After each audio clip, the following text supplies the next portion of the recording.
Salé Kenny, vous avez également suivi Maître Janvier Momo et bien sûr Docteur Paul Ebegima.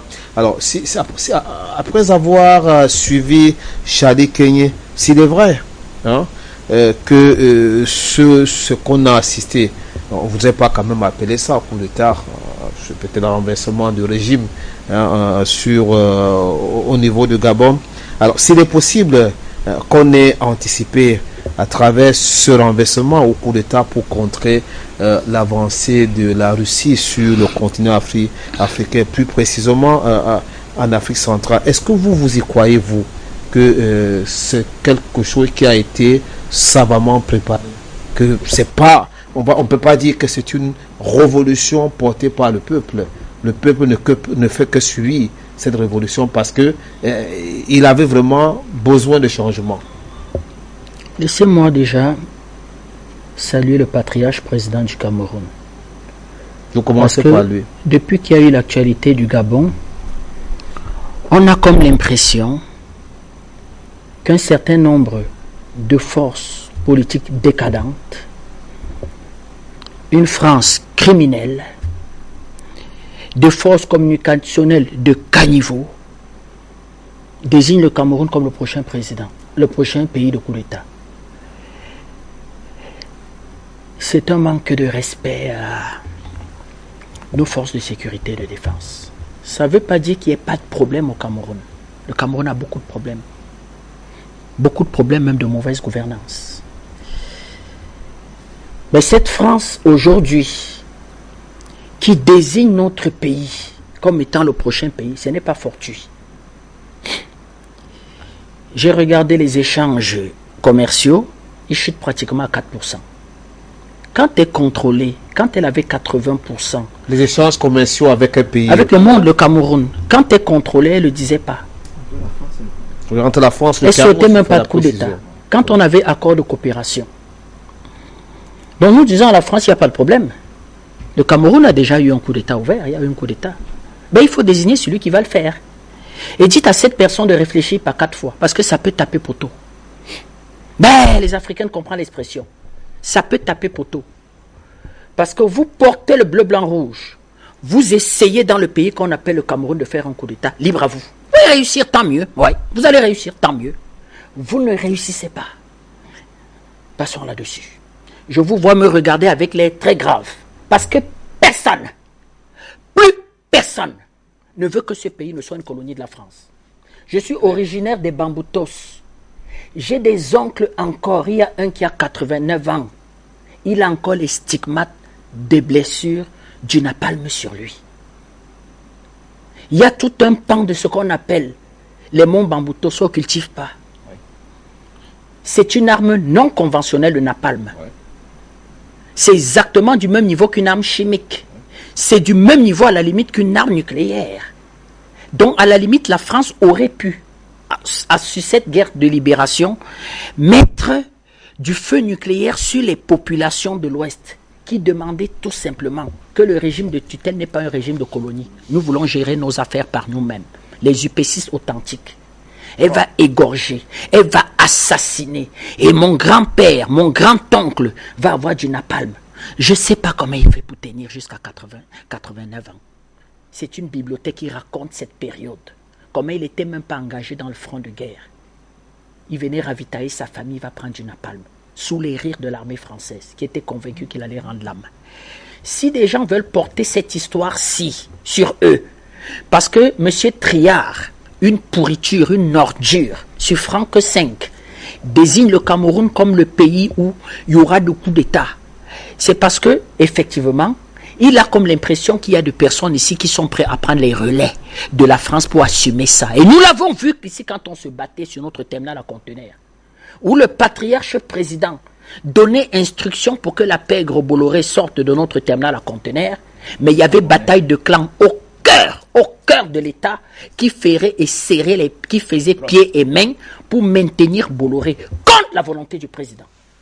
Ce que vous appelez aujourd'hui de prendre des mesures contre le coup d'État, je vous donne quelques pays qui rencontraient déjà ce qu'on appelle coup d'État au tout début des années 2000. La Guinée-Bissau en 2003, Sao Tomé et Principe en 2003. Je reviendrai sur le Gabon, n'ayez crainte. Tentative de coup d'État à l'époque au Burkina Faso, 2003. Charles Taylor va être chargé du pouvoir en 2005. Lui-même ayant fait un coup d'État à Samuel Doe en 2003. Il y aura tentative, regarde, friction politique à Dakar en 2003. Déstabilisation de la Côte d'Ivoire en 2002. Nous sommes en 2003-2002. Il y a 3 ans, le président a déjà anticipé sur ces menaces-là. C'est-à-dire que sur ces coups d'État-là et sur les raisons des coups d'État aujourd'hui. Lui, il avait déjà anticipé 2000 en restructurant l'armée du Cameroun. Elle n'a rien à voir la structuration de notre armée avec celle du Gabon. Ça n'a rien à voir la structuration de notre armée avec celle qui était la structuration de l'armée du Mali. Elle n'a rien à voir avec comment était structurée l'armée du Burkina Faso. Je parle d'aujourd'hui, la structuration de l'armée du Cameroun. Le président patriarche du Cameroun, déjà en 2000, anticipé sur ces menaces géopolitiques, sur cette pan d'insécurité, sur la criminalité transfrontalière, sur la criminalité djihadiste, sur les affrontements géopolitiques. Lui, il anticipait déjà en 2000. Quand cette même France lui demandait, mais comment tu fais voter une loi de programmation militaire et veux structurer ton armée alors que tu n'as pas d'argent? Personne ne va venir à son secours. C'est lui qui va prendre sur lui, en dépit de tout ce qu'il va récolter, de diversifier le partenariat stratégique du Cameroun. Il a demandé la permission à personne, même pas nous, les panafricanistes. Il va le faire. Donc cette structuration de l'armée du Cameroun et le pan-camerounisme qui veut que les Camerounais à l'unanimité, il y a toujours des exceptions et des traîtres. Il y a même des partis politiques véritablement sans soutien populaire qui le veulent. Plus jamais ce pays ne veut être une colonie de la France. Ça veut dire que vous voulez vous engager dans une histoire de coup d'État au Cameroun. Oui, engagez-vous. Soyez sûr que vous allez réussir. Soyez sûr que vous allez réussir. Parce qu'il y a des raisons et des paramètres objectifs que vous ne maîtrisez pas. Personne ne peut maîtriser tous les paramètres objectifs de la question sécuritaire au Cameroun. Personne. Et nous qui avons fait les mathématiques, vous savez comment on règle une équation paramétrée? Je vous en prie. Eh bien, on donne la solution en discutant sur le paramètre. C'est-à-dire qu'on donne la solution en émettant des probabilités sur le paramètre. Donc, vous donnez une solution qui ne peut pas être prise de façon péremptoire. Vous donnez une solution paramétrée. Vous donnez une solution aléatoire aussi. Voilà l'équation paramétrée. Donc, voilà l'équation du sécuritaire du Cameroun. Je profite pour dire que mon parti politique réaffirme un soutien total au patriarche président. Parce que certains fuient même le soutien. Ils se disent que hey, si je réaffirme mon soutien au président, il y a coup d'État, on va venir me chercher chez moi. Nous réaffirmons un soutien total au chef de l'État. Pourquoi? Parce que je vous ai dit que quand vous cessez d'être chef d'État, il faut souhaiter tout à un pays qu'un rigolo arrive au pouvoir. Dans certains de ces pays où il y a eu ce que vous appelez coup d'État, c'était encore des chefs d'État. C'était encore des chefs d'État. C'était plus des chefs d'État. Et c'est pour ça aussi que nous pressons l'accent ici de dire que des questions de gouvernance, des scandales que nous vivons au Cameroun, il faut régler ça, il faut résoudre ça. Parce que nous sommes aussi devenus quelque part aussi une république de scandales. Le président a voulu doter ce pays d'infrastructures sportives futuristes, scandale. Le président a voulu mettre des infrastructures routières, scandale. La petite pénétrante est de la ville de Douala, c'est pas un scandale? C'est un scandale. Autoroute Douala-Yaoundé, c'est un scandale. 11 ans, il a demandé de mettre sur pied la route Ebolova à Komde-Kribi, qui va doper les capacités de près de 30%. C'est-à-dire que de la zone industrialo-portière de Kribi. Scandale! Pendant 11 ans, les forces d'inertie, une bonne partie du gouvernement vont décider de s'asseoir sur cette volonté présidentielle. Les lignes budgétaires du Cameroun, la dépense publique, dans la question de la morale publique. Il faut mettre ça au cœur de la vie politique. La morale publique. C'est pour ça aussi que nous avons toujours soutenu l'opération Épervier. Moi, je peux vous dire qu'il y aura une autre relance de l'opération Épervier. Il faudra que les Camerounais soient conséquents avec eux-mêmes. Il faudra le soutenir. Parce que quand le président décide de punir, les mêmes nous expliquent qu'il est en train de mettre fin aux carrières politiques de certains. Que c'est une épuration politique. Question. Quel est l'homme politique du camp présidentiel qui peut battre le président dans son parti politique? Le RDPC, c'est sa chose. C'est son instrument politique. Il faut un instrument politique. Il faut être porté par un instrument politique. Je ne discute pas du bilan. On peut discuter du bilan. Il peut être mauvais, il peut être bon, il peut être contrasté, mais quel est l'homme politique à l'intérieur de cet instrument politique qui peut battre le président de la République? En même temps, s'ils permettent à ce qu'une chaîne comme Afrique Média reste sur pied, c'est pour qu'on fasse de l'analyse vraie et juste, même contre lui. Soutenir le président ne vous oblige pas et ne vous interdit pas de dire qu'il y a beaucoup de corruption au Cameroun. Nous, on le dit. Qu'il y a beaucoup de corruption au Cameroun. Mais je fais la différence entre ce chef d'État-là, lui, un mendiant de la paix, qui a anticipé sur un certain nombre de menaces, qui a restructuré l'économie du Cameroun, l'appareil sécuritaire du Cameroun, qui a diversifié les partenariats, et qui est même allé aujourd'hui contourner le Fonds monétaire international en levant l'argent sur ce qu'on peut appeler le marché obligataire de la CEMAC. Qui lève le plus d'argent dans le marché obligataire de la CEMAC, c'est le président de la République. Et de faire de la Chine un allié sûr et certain, ce qui n'était pas le cas dans un certain nombre de pays. Donc, avant de parler de ce qui arrive aux autres, oui, ça peut vous arriver, mais attention, ça arrive aussi parce que un certain nombre de réformes n'a pas été faites. Qu'on m'écoute bien, mettre de côté ceux qui se font appeler les Bongo Ondimba au Gabon, c'est bien, c'est une avancée. Nous saluons. Nous l'avons dit. Mettre de côté les Bongo Ondimba. En même temps, on le dit. Vous ne pouvez pas aujourd'hui concentrer toute la détestation sur les Bongo Ondimba sans parler de la France. Moi, M. Tatinda, je ne le fais pas. Vous pensez que ce n'est pas possible? Je dis, les Bongo Ondimba sont la forme totémique de la France-Afrique. Les Bongo Ondimba se résument en 5 mots. Sexe, argent, crime, pétrole, secte.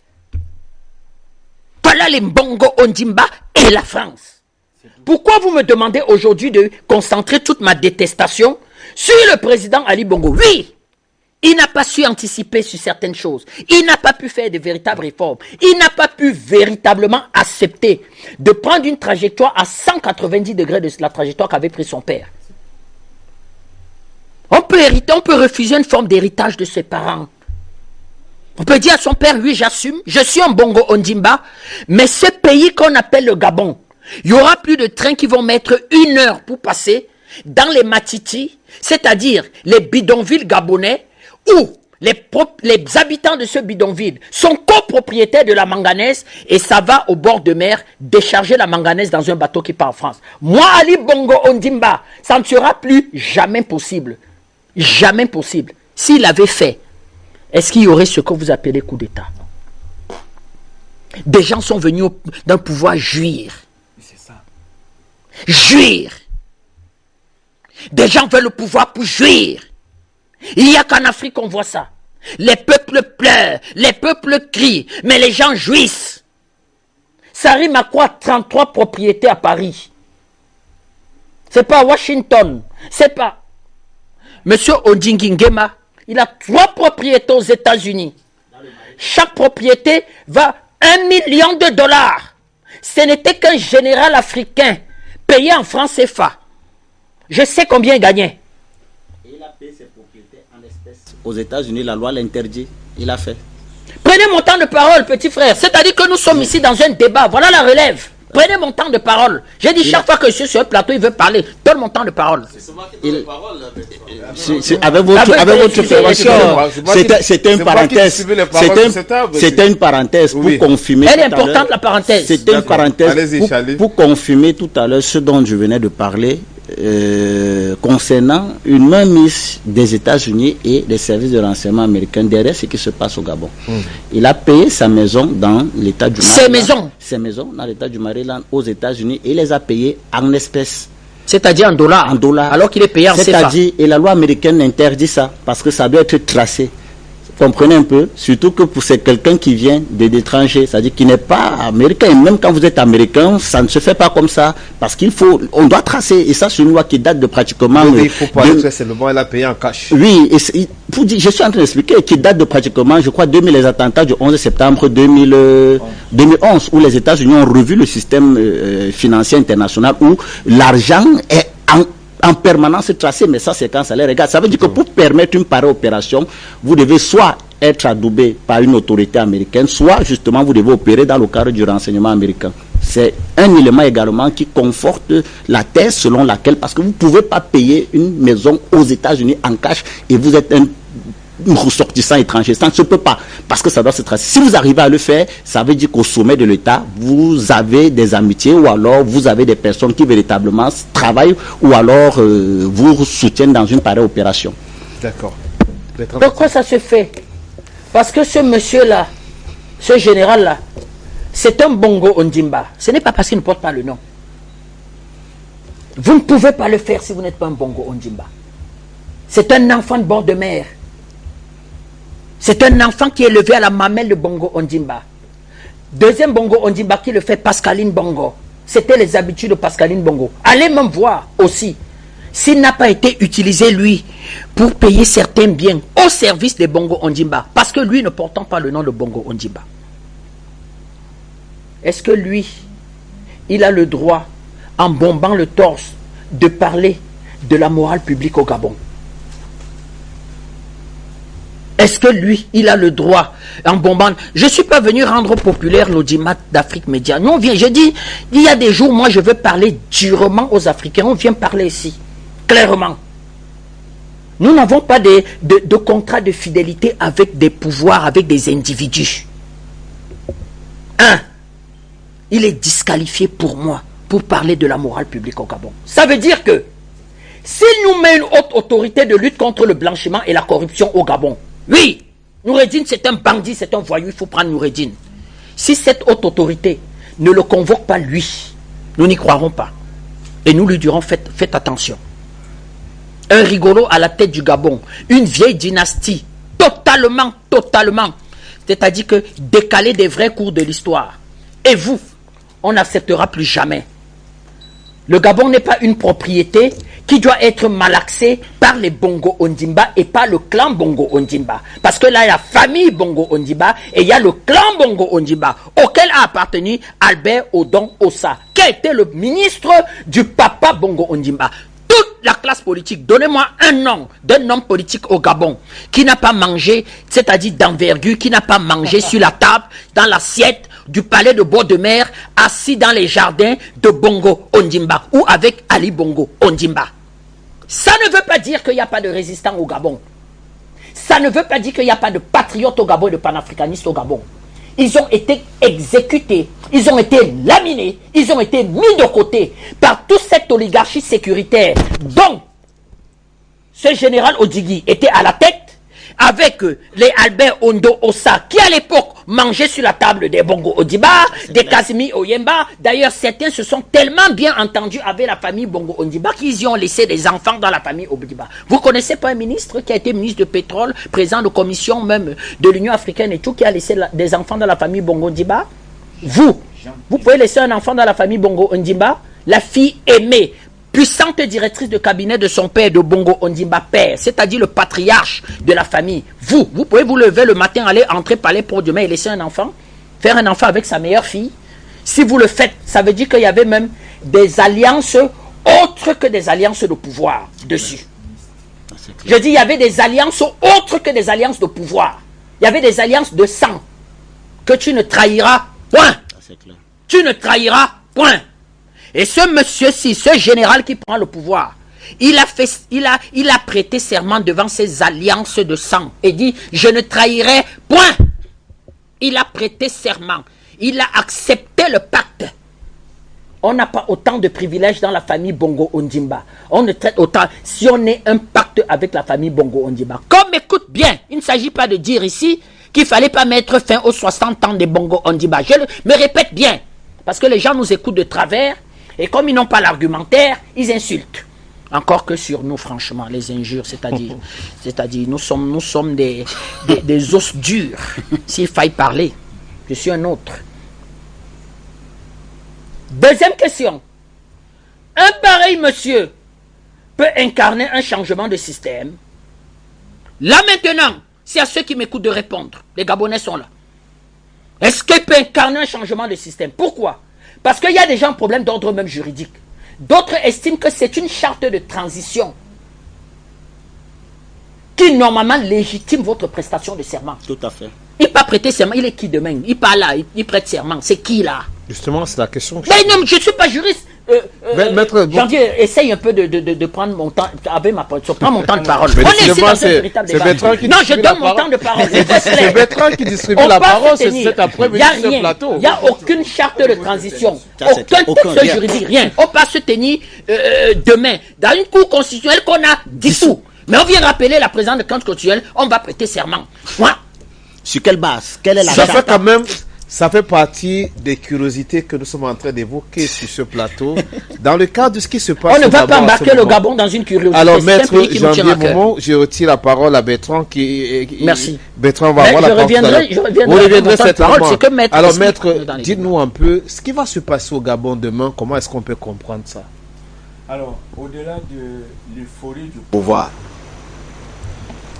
nous, cette prestation de serment suscite sur le plan juridique une très grande curiosité. Merci. Parce que l'institution a été dissoute. Alors, l'acte de réhabilitation, ce n'est pas de l'acte de réhabilitation de Bush ne doit pas le faire justement par une personne qui n'est pas assermentée, qui n'a pas le pouvoir. Merci, c'est ça. Oui, c'est pour ça que je dis, si nous voulons classer ça dans un panier de gentillesse, parlons de l'euphorie du pouvoir. Que à peine arrivé, on a pris des décisions, après on se rend compte que... Mais il n'est même pas obligé de prêter serment. Voilà. C'est ce qu'il n'est pas obligé de prêter serment. Parce qu'on va attaquer son serment. Mais oui, il n'est pas obligé de prêter serment. Quelle est la nouvelle charte de transition qui va il servir n'est pas obligé. Mais quand vous faites un coup d'État, vous pouvez faire une assemblée constituante. Vous faites une constituante qui légifère, qui prend des actes, qui vous donne de pouvoir. Alors, cette prestation de serment, elle suscite sur le plan de droit une curiosité. Alors, cela veut dire que s'il faut ramener Mme Boranzo, ça veut dire qu'il réveille une vieille ponte du pouvoir au Gabon. Qu'il dit vouloir combattre. Qu'il dit vouloir combattre. Ben oui. Mais Charlie l'a dit tout à l'heure. Vous savez, et avant de lui remettre la parole, votre contrôle, au Gabon... On va aussi avoir l'avis du docteur Paul Begima au Gabon, avant de donner la parole au Gabon, il faut savoir qu'au Gabon, les gens se tiennent de plusieurs manières. Oui. Et vraiment, Bertrand Tachinda l'a dit de façon claire. Il y a 5 mobiles par lesquels les gens se tiennent. Le sexe, le pouvoir, les sectes, surtout les sectes, je dis bien surtout les sectes, l'argent et les institutions. Le pouvoir. Tout cela au détriment du peuple. Mais oui, parce que le général n'avait pas besoin de prêter serment demain. Mais il n'a pas un temps pour prêter serment. Vous créez une constituante, vous n'avez pas le temps des anciennes institutions, parce que là, tu réveilles des anciennes institutions d'octroi du pouvoir. Il prête serment, ça veut dire qu'il y a une autre institution qui doit lui donner le pouvoir. Pourtant, au soir où il tenait la Kalachnikov pour dire celui qui bouge, je tire.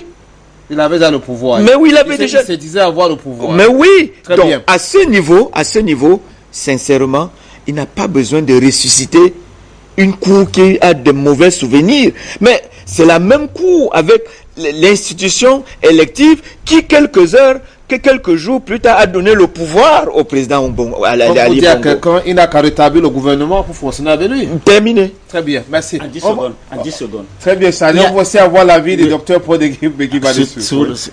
il y a même quelque chose de magnifique. Et pour ajouter à ce que Maître Janvier Momo venait de dire. Oui. Mais il a dissous les institutions de la République. À partir du moment où il dissout les institutions de la République, il crée le Conseil pour la transition et la restauration des institutions.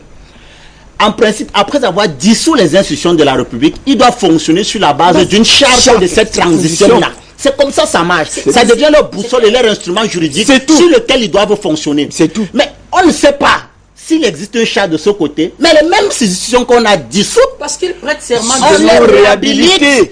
Quelqu'un peut directement écrire à la Cour constitutionnelle pour dénoncer le serment. Je ne sais pas si vous comprenez ça. Ça n'a pas de sens. C'est-à-dire que juridiquement, vous posez la question. On va où même? Quelle est l'intention derrière? Je ne sais pas si vous comprenez.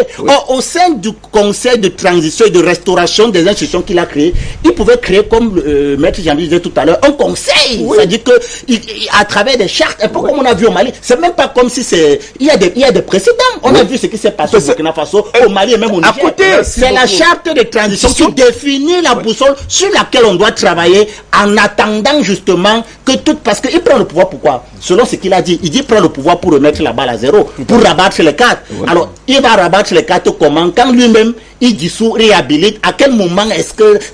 On a l'impression que véritablement, l'individu en principe est en train de manœuvrer et de manipuler les éléments qui sont à sa portée, de nature à véritablement, non pas apporter le changement, mais à créer un pseudo-changement sous le prisme de ce qu'on sommes en train d'appeler une révolution de palais. Peut-être rien n'a changé dans le fond. Alors, docteur Paul Beguima, dites-nous un peu, docteur, quel est un peu votre... Qui lui demande d'agir comme ça, c'est la France. Justement, alors, docteur va nous dire. Docteur, dites-nous un peu, quel est un peu votre regard de ce qui s'annonce demain au Gabon, et est-ce que cela vient confirmer peut-être les appréhensions de ceux qui pensent que ce n'est qu'un prolongement de l'ancien appareil de l'État gabonais?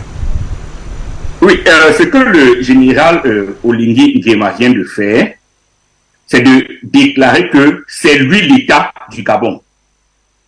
Que le Gabon et lui, c'est une même personne. Donc, il peut faire et défaire. Et ça nous rappelle ce qui s'est passé en Côte d'Ivoire du temps de Gbagbo. Une cour constitutionnelle annonce les résultats. Le groupe de Ouattara délégitime la cour constitutionnelle et après reviennent demander à cette même cour constitutionnelle de les déclarer vainqueurs. Donc, ce genre de contradiction, c'est des embrouilles qui sont assez inquiétantes. Mais avant de continuer, je voulais quand même dire une chose. Je remercie vraiment Bertrand de nous avoir apporté des témoignages poignants du Bamboutos. Parce que c'est un devoir de mémoire de tout le temps se rappeler de ce que nous ont fait nos vrais ennemis et de les désigner. Donc, par rapport à ce qu'est le Gabon, tout compte fait, je n'insiste même pas trop sur ce Oligui Nguema. Pourquoi? Parce que quand on est dans l'ère du temps, c'est au peuple gabonais. Le peuple gabonais aura plus de poids que ce général. Si le peuple veut reprendre son destin en main, ce peuple le fera. D'ailleurs, on va passer au Niger. Le Niger va aider le Gabon. Comme pour ceux qui parlent du Cameroun, ce qui se passe au Niger va aider le Cameroun. Parce que la France, dans un très court terme, n'aura même pas les moyens de faire le moindre, comment on dit, bras de fer. Un terme auquel je ne crois pas trop. Donc, voilà. Pour le Gabon, tout dépend du peuple.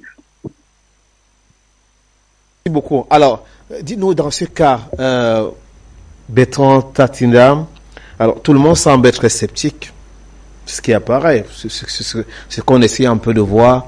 Est-ce qu'on peut vraiment s'attendre à quelque chose de mouvant au niveau du Gabon, surtout qu'on sait quand même que sur le continent africain, il y a quand même un vent qui souffle. De plus en plus, les peuples veulent retrouver leur souveraineté. Je suis de plus en plus sceptique.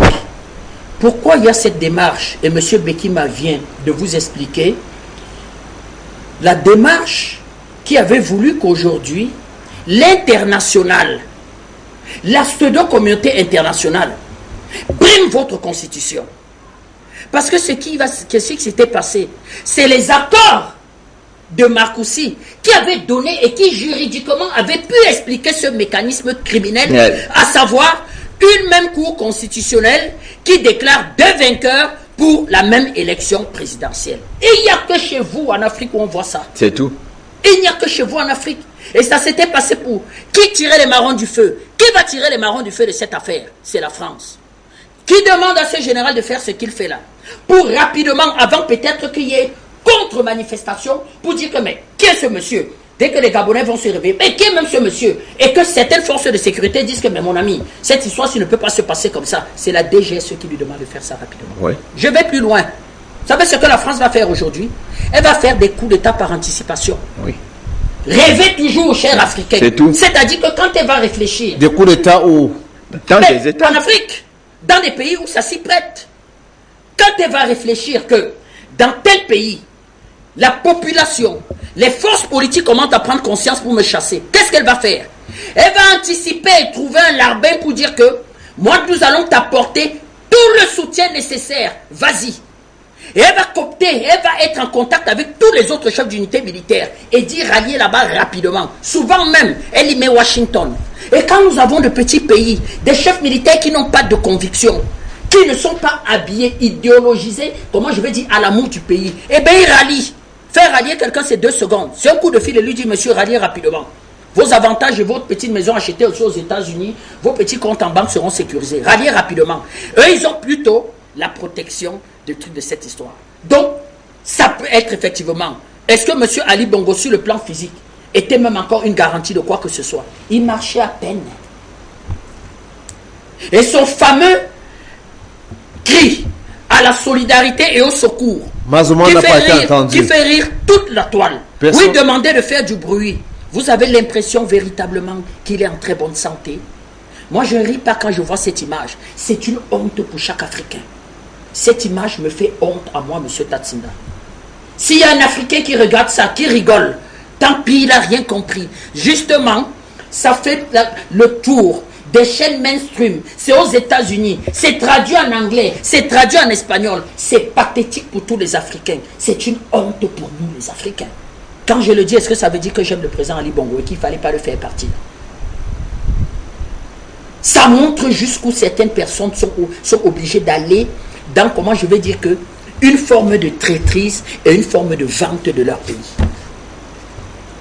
On vous en amène là. Et ses amis hier, notamment la France, elle s'esclave et dit il appelle au secours en anglais. Il appelle qui au secours? Qui a profité du Gabon? Qui profite du Gabon? Bertrand, you are making noise. Maître Simo. Qui a profité du Gabon? Qui profite du Gabon? Comment est-ce que le nouveau général, là, il arrive? Qu'est-ce qu'il dit? Il dit qu'il va changer un peu les choses. Il faudrait qu'il y ait beaucoup plus d'emplois, de travail. Bref, il faudrait que le Gabon se donne les moyens de changer la situation.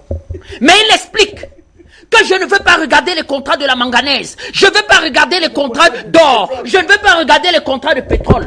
Il s'amuse avec qui? C'est un rigolo. C'est un rigolo. Et Paris, chaque fois que Paris fait un journal, Paris revient sur sa célèbre phrase. Nous allons respecter nos engagements nationaux et internationaux. Mais vous allez respecter le vol, le pillage, le braquage.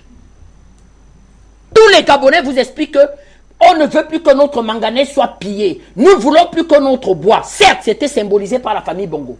Vous, la France fait une opération par anticipation. Met Ali Bongo totalement déjà affaibli de côté, mais vous met à la place et vous venez dire que je ne veux absolument rien changer. Question, comment va-t-il changer le climat social au Gabon sans regarder la recette nationale, les contrats basés sur la recette nationale du Gabon? Qu'est-ce que les Africains veulent à la fin? Donc ne me demandez pas, moi vous savez, la semaine dernière j'ai dit je ne condamne pas, je ne soutiens pas. Monsieur Tiani, une semaine après sa prise de pouvoir, dénonçait les accords militaires. Voilà, ça ne manque pas. Il n'avait même pas prêté serment. Moi, Ondingila, ne prêtez pas serment. Levez-vous lundi. Vous dites que la manganèse là, le bois là, le pétrole là, le gaz là, l'uranium là. Nous allons revoir ça.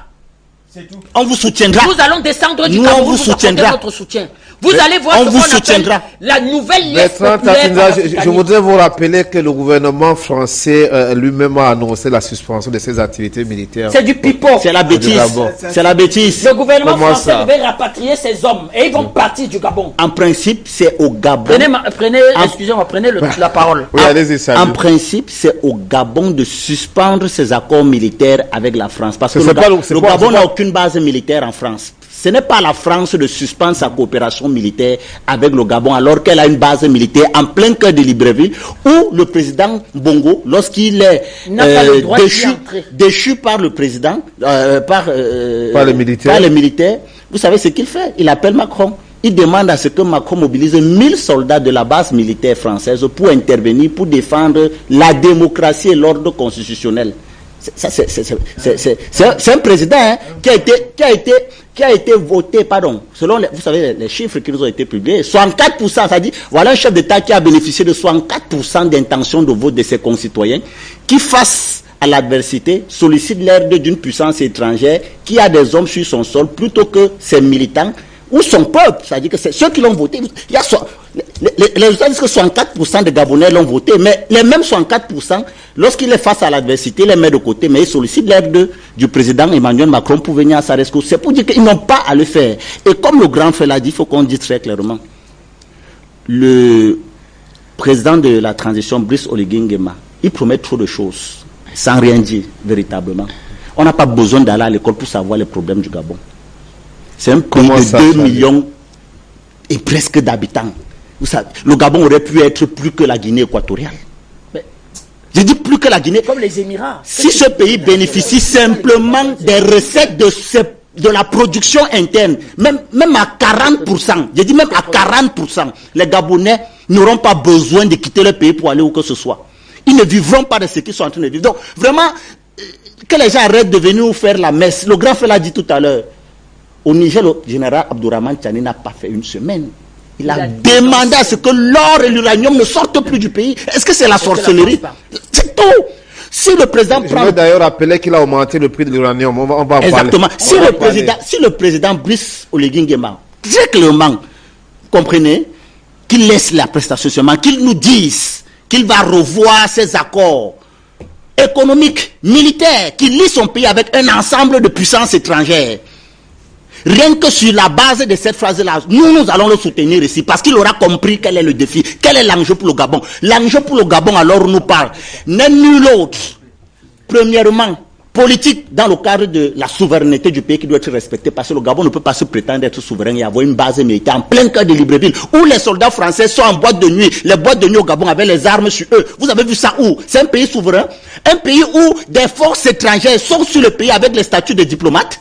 C'est-à-dire que des militaires opèrent dans un pays avec des statuts de diplomates, ils sortent avec les armes, ils sont dans les boîtes de nuit avec des armes et on ne peut rien les faire. Ils sont pas inquiétés. Est-ce que c'est un pays souverain? Il y a d'abord ça, la souveraineté du pays, la liberté du pays et enfin la souveraineté politique avec tout ce qui a la liberté, bien d'autres ces accords, mais la souveraineté économique, la plupart de ces accords de coopération. Regardez ce que fait Total là-bas au Gabon, un pays exportateur de pétrole.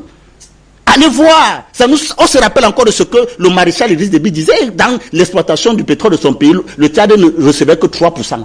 3%. C'est le maréchal qui le disait 3%. Je reprends. Merci, cher ami. Expliquez donc que comment vous faites pour apporter un renouveau dans la vie des Gabonais.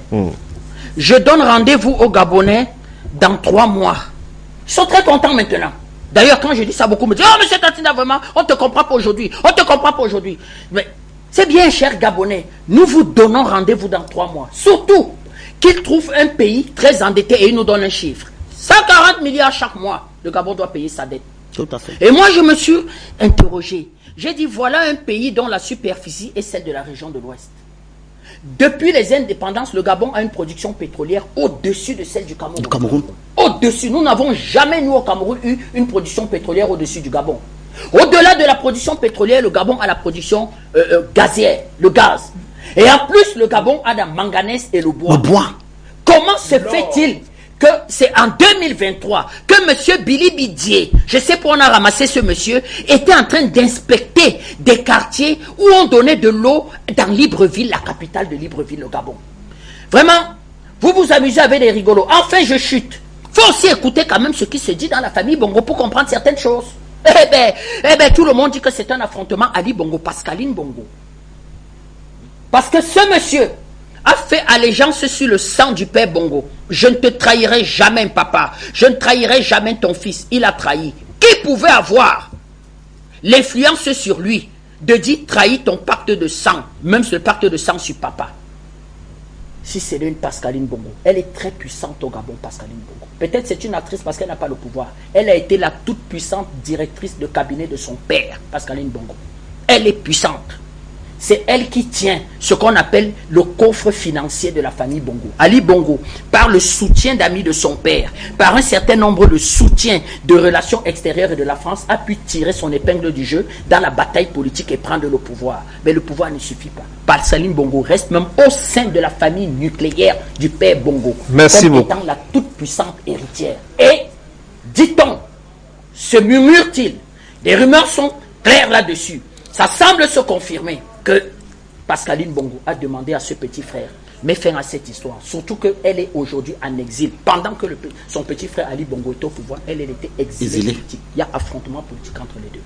De pas le pouvoir. D'accord. Donc, nous regardons, nous disons, la farce de demain qui consiste à la prestation de serment, c'est les passe-passe de la France.